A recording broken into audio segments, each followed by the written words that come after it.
নমস্কার সকলকে, কেমন আছেন সবাই? আমার আরও একটি মিনি ব্লগে আপনাদের সকলকে স্বাগত জানাই। নতুন দিন, নতুন একটা সকাল, নতুন একটা জায়গা। এটা আমার শ্বশুরবাড়ির এলাকা।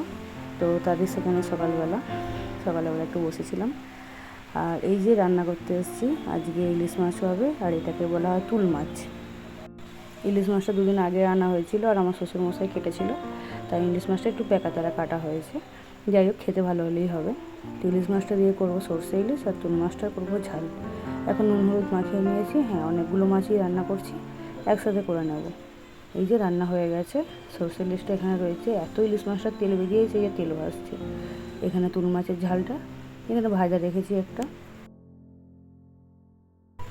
এখন সন্ধ্যেবেলা বসিয়েছি সন্ধ্যের চা।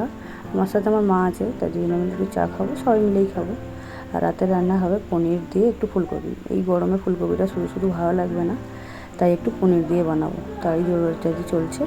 এই যে সব কিছুখানে কেটে রেখেছি, ফুলকপিটা একটু ভাপিয়ে রেখে দিয়েছি, আর এই মশলাগুলো দেবো সব, সেই জন্য সব রেডি করে রেখেছি। এই যে প্রায় শেষের পথে ফুলকপির তরকারি। ফুলকপিটা সবে দিয়েছি, জলটা একটু টেনে টেনে গেলে তারপর নামিয়ে ফেলবো। আর ফুলকপির তরকারির সাথে খাবো রুটি।